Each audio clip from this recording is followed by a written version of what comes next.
Matthew Garlinghouse is a clinical neuropsychologist at UNMC. Throughout his career, he has researched the effects of cannabis on cognitive function.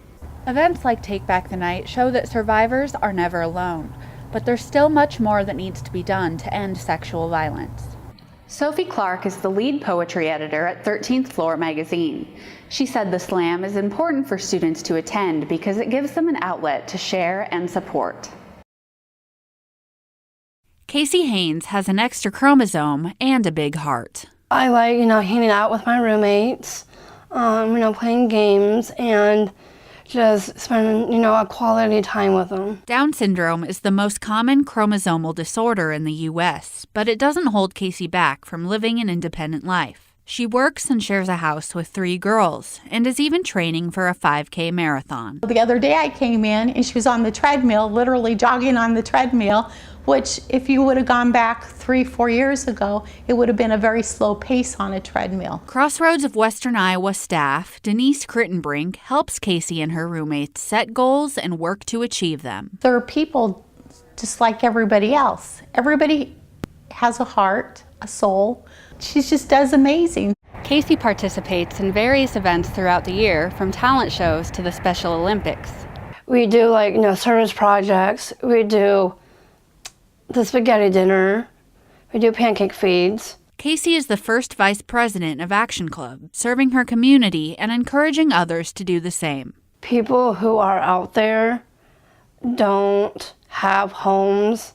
I'm one of those people who wants to help. In the future, Crittenbrink has no doubt that Casey will do great things. I see her living in her own apartment, evolving more and more and more as a person. For the Omaha News, I'm Danielle Meadows. In reality, so many people use it, even your granny does. According to the United Nations, 159 million people worldwide use marijuana. Rachel Wilson tried marijuana for the first time at 14 years old. She has now been smoking for 5 years. She says marijuana helps calm her racing mind, but on occasion it can make her feel worse. Some people do get paranoid, and I have gotten paranoia before. Wilson believes her marijuana use has both helped and harmed her life. I feel like marijuana really saved me at some points. What I would say is held me back from doing some things I thought I was going to do when I was a kid. Matthew Garlinghouse is a clinical neuropsychologist at UNMC.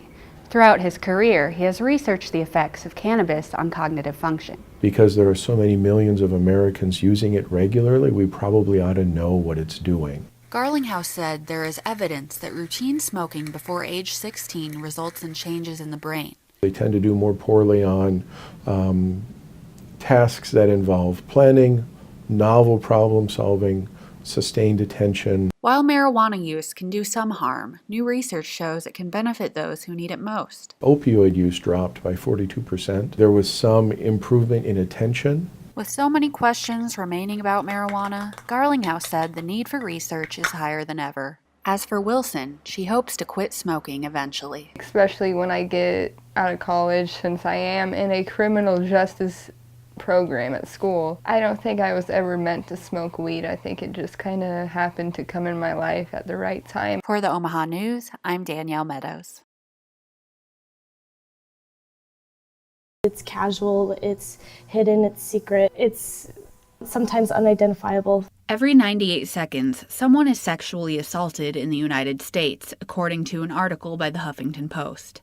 Less than half of those assaults are reported to the police. Assistant Director of UNO's Women's Resource Center, Bree Jensen, says the stigma attached to sexual violence makes it hard to speak out. A lot of people like to blame the survivors, victim blame, and that's not healthy, that's not okay, it's awful. Last week, Jensen helped with Take Back the Night, a rally bringing supporters and survivors together. We have speakers there to educate people who are in the audience to know what resources they have to empower themselves. Events like Take Back the Night show that survivors are never alone, but there's still much more that needs to be done to end sexual violence. 1 in 5 women will be sexually assaulted as an undergraduate student. That's a very high number, that's 20%. So if you think in your family, there's probably a couple. Director of the WRC, Jennifer Benitez Albiter, says one way to help prevent assault is to teach the importance of consent early on. More education, awareness. I think would be great for both men, women, and anything in between. Intervening at the earliest sign of aggressive behavior is also necessary because not everyone is able to protect themselves. It could change someone's life. It could potentially save their life. For the Omaha News, I'm Danielle Meadows.